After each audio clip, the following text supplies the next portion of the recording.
when you need a little boost to achieve your goals. Get energized from a powerful inspirational flow. Download Motivation Hub and get unique life-changing quotes. I'm still insecure about my own worthiness. I have to remind myself today, you are here for a reason.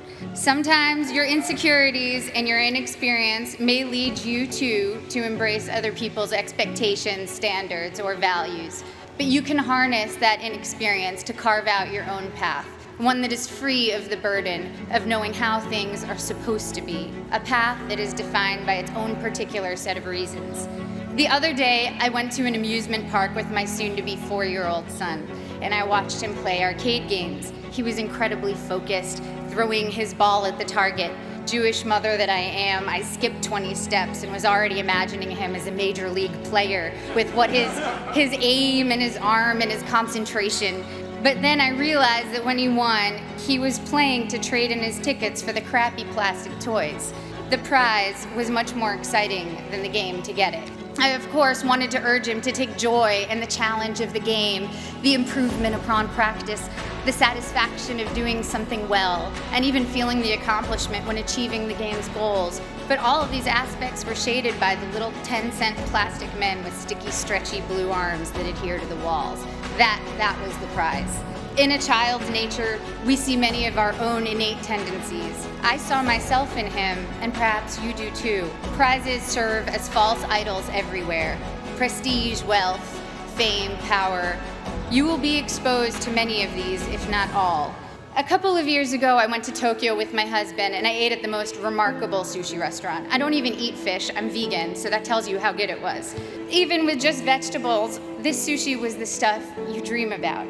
The restaurant had 6 seats. My husband and I marveled at how anyone could make rice so superior to all other rice.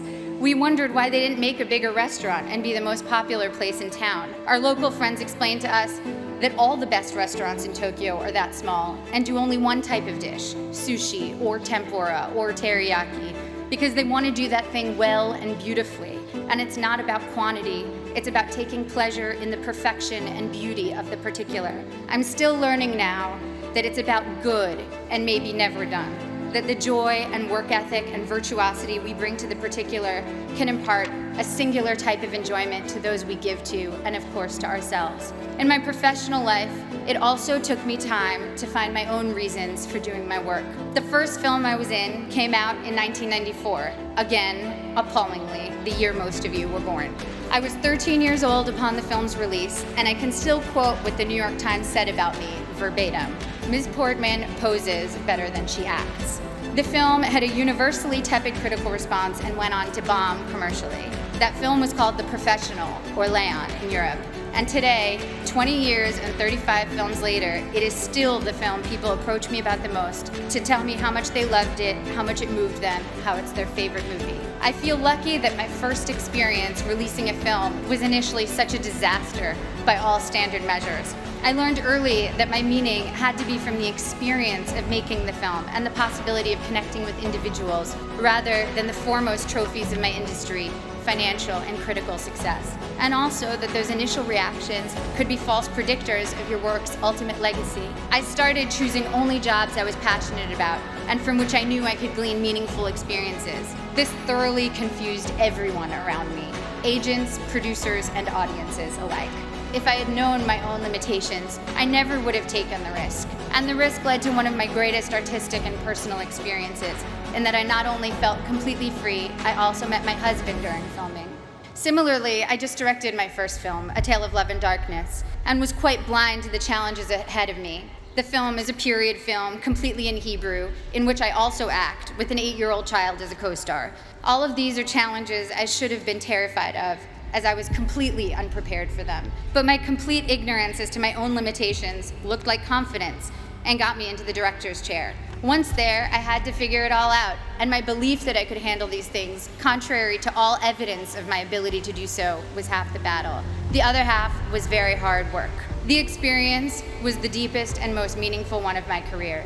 Now clearly, I'm not urging you to go perform heart surgery without the knowledge to do so.